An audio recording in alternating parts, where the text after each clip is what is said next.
Alright guys, we got a full garage, we got a ton of 1-ton suspension parts we're going to swap in, so you know, there's not really much to say other than let's get started 1-ton swapping the Dodge. We're going to knock out the front first, so let's go ahead and get that done. Alright, so I picked up some 2003 Super Duty axles. I got them for a steal. That's the only reason I'm using 2003, not 2005 up. So, you know, is what it is. Good deals are good deals. They're still much more beefier than the units that are currently in the red Dodge. I've got the rear axle sitting on stands right now. I'm going to tear into that after I knock out the front. But the goal is going to be get the front first and then come to the rear and then do the rear in a separate video. The rear is going to be really fun since there's a bunch more stuff we're going to add and we're going to do a bunch of crazy chops to it. So the rear is going to get saved for last because you got to save the fun part for last. We're going to do the ugly, annoying part and swap in the front first. So without further ado, let's go check out the red Dodge and see where we're going to start.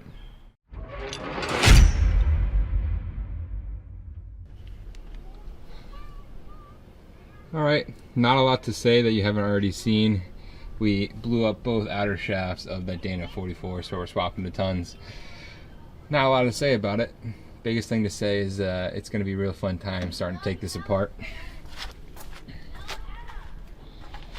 I don't think there's a point to even talk about it. Let's just get to pulling the whole axle out, start unbuttoning things, and try and make some progress on this.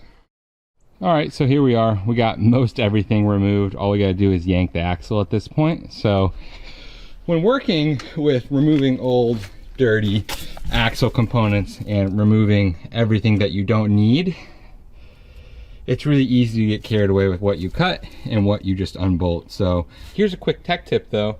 Even if it's a cheap electric impact like this one from Harbor Freight, buy an electric impact. It makes your life so much easier.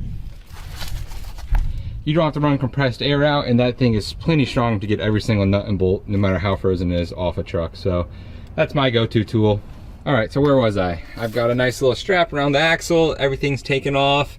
That front drive shaft's just a little bit fused in place, but there's nothing like a little torque and horsepower that won't get rid of that. So we're about to yank this axle out. I'm not too worried about damaging anything, yanking it on the ground. After all, I am giving it to my brother, as well as this rear axle and these bead locks I'm sitting on. So all these are going to Jake. So if I break it, it's kind of on him, right? I mean, that's the most responsible thing to do when giving someone a good deal on parts. So, yep, we're gonna drag these out. I'm gonna take this out. There's nothing really much more to say. All I did was unbolt everything. So let's get to doing some carnage.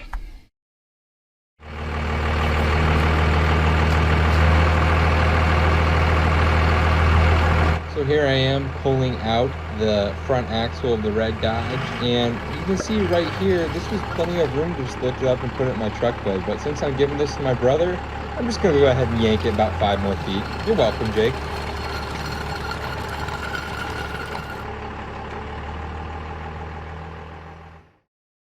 All right, original front axles all the way out. I did have to leave those upper radius arms in. I'm just going to cut those out. I'm not reusing those. So those are just going to get cut. Not to worry about them just sitting there for now. Those will get removed in the future. Here we are with the new axle. Like I said, this is a Super Duty. These are 2003 because I got a good deal on it. It's not the most reliable Super Duty, but it is still a Super Duty axle, so we're still going to have a good time with that. There's a few things I need to get removed before we do anything. First one is going to be that pan hard bar. I don't need a pan hard bar. I want to see this thing flex. I don't need that extra stability. We're also gonna get rid of the sway bar for those same reasons. Don't need that on there. Probably gonna save it just in case, but we don't need that. And lastly, everything above the drag link we're gonna take out. We're gonna have to reuse or remake or get a custom pitman arm anyways, so not too worried about the box or that pitman arm. That's just gonna get taken off. So with that being said, let's remove those 3 things and get to work. And we're back. Everything's stripped. All we have remaining on this front axle is the leaf springs and the entire axle assembly, as well as the steering up to the drag link. So here's the Jimmy Jammy. This is how we're gonna do it. These axles weigh about 400 pounds, so can't be lifting that myself. So we're gonna use the hoist and we're going to try and jerry rig it in place on some jack stands underneath the Dodge, get a nice little mock-up and see what we need to start fabricating.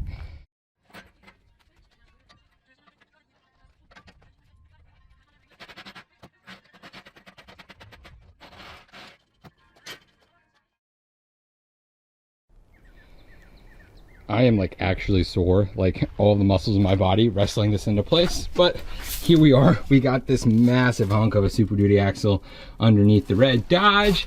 Everything's sitting right where I think it's gonna stay. So I'm gonna have to build some obvious hangers and shackles for the front And I had previously ordered some Barnes 4-wheel drive hangers because I love Barnes. Me and Jake both love Barnes 4-wheel drive. But instead of using those rear Barnes 4-wheel drive leaf spring hangers for those 3-inch leaf springs, these old radius arm leaf spring hangers actually look pretty close. The inside matches pretty perfectly on each leaf spring, not the outside. I'll show you the other side.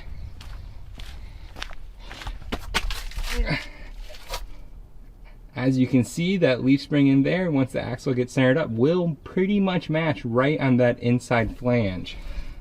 Back to the passenger side. With that being said, I think we're going to reuse those old radius arm mounts instead of using my nice new Barnes 4-wheel drive leaf spring hangers.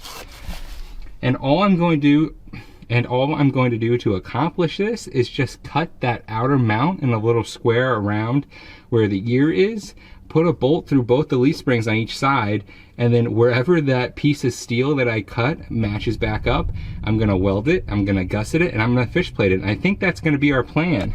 So yeah, let's get those mounted up, and I'll show you guys quickly what I'm talking about with these mounts, and I'll just show you by magically completing it. 1, 2, 3, and... All right, so that's how those turned out. I think those look really good. I don't think those are gonna break. I don't think those are gonna pose any issues. I don't think anything crazy is gonna happen with those. I think those are gonna hold just fine. I used 1/4-inch steel to make those, and you know, the original radius arm hangers are like 3/16 or something, but that 1/4-inch is gonna be super beefy. I don't think those welds are ever gonna break. I did the backside too. If you can see down there. So yeah, those are all squared off. That's how those hangers look. The driver's side looks exactly the same. So now we're gonna look at putting some shackles in the front. So let's go look at the Barnes shackles and see what we're gonna do.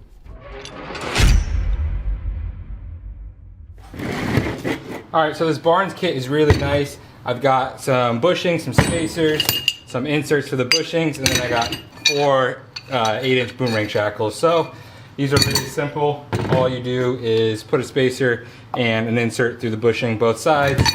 Put it on this one side of the shackle, the other side of the shackle bolts up to mount. So, all right, here's the setup.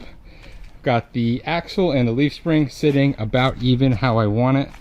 As you can see, the whole truck's even right now, but that doesn't include the height of the tires. So it's gonna sit a little higher. We're gonna gain about 4 inches of lift. So we're not gonna have one of those nice low rock crawlers. It's probably gonna end up being a little tall.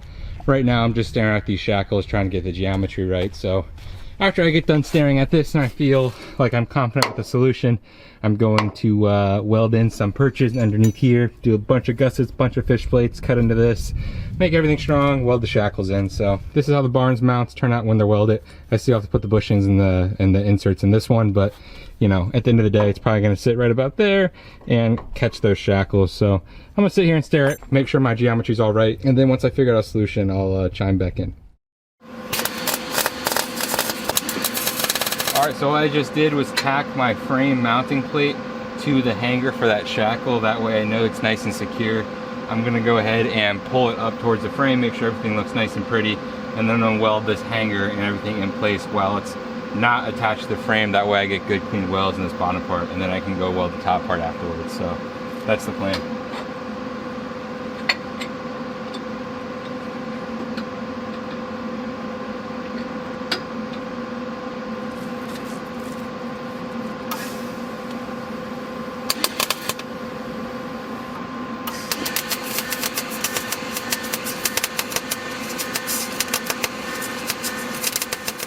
Like I said, the last 2 things we need to do now is hook up the steering and plumb those brakes, and then we'll have this 1-ton swap done. So, all right guys, so it's been a while working on this front end. I had to take a break and work on my rear end, and I'll show you guys that at the end. But I'm going to show you guys what I buttoned up the front with and the little upgrades I did off camera. Oh, all right. First thing we see here is our Rough Country 8-inch Super Duty brake hoses. These are for 8-inch lift Super Duties, but they're gonna work in my application since I'm using Super Duty axles, and these 2003 Super Duty axles have a bunch of aftermarket support. So I went with an aftermarket brake line hose that just happened to fit my 3/16 stock brake line. So that's a plus in terms of wiring and cable managing my brake. So those are in both sides. Let me show you the other side. The other side's got the same brake hose from that same kit from Rough Country, so that's a plus. And let's talk about steering. springs. I opted to get a piece of 36-inch DOM, 1-inch ID, as well as some 1-inch Heim joints that my brother so generously donated to my cause. So that's what I went with. I did a nice piece of quarter wall 1-inch DOM and some 1-inch Heims for my drag link for steering. Up there you can see the pitman arm with the Heim joints and the misalignment spacers and a nice big fat grade 8 bolt holding everything together, as well as the axle end. So that's how the steering works. It works perfectly. You know, people who've done this before tell me that it's going to get a lot of bump steer, it's going to ride like crap, it's not going to ride perfectly, it's going to handle bad. And you know what? They might be right, but I'm going to find out for myself. This is a trail only rig anyways. I don't think I ever see myself going over 30 miles an hour, so we'll see how difficult and how bad that drag link is. But for now, that's going to work for me. Everything's nice and in place, everything's buttoned up. There's a nice piece of 1/4-inch plate gusset on the top of that DOM as well to add some strength to that bend area. So yeah, that's the steering, that's the whole front end buttoned up. Let me give you guys a sneak peek on what we're doing for the rear end, because that's gonna be the next video you guys see. Okay, for the rear end, we have some coilovers sitting on some temporary brackets because we're just mocking up the weight of those springs. And yes, I need to get lighter springs, a lot lighter. As well as we got a 4-link going on back here. So you guys see this next week, the complete build of the 4-link on the Super Duty axles, but it's already done, it's already in place. Everything's looking nice and pretty. That's it for this one, guys. I will see you guys in a week, and we can keep making progress on upgrading the newly shaken out red Dodge and hopefully making it a lot better for the trail. You know, the goal is next time we're gonna make it more than one trail session without breaking it. So here's how it's looking so far. Well, I think that's enough of a sneak peek. The rear end of the frame is also going to get shortened all the way up to the axle, so you can imagine it's going to be quite stubby, which is good because it's sitting about a 120-inch wheelbase, which should be ideal for rock crawling. So, but that's it for this time, guys. I will catch you guys next time, and you guys will see the rear end progression.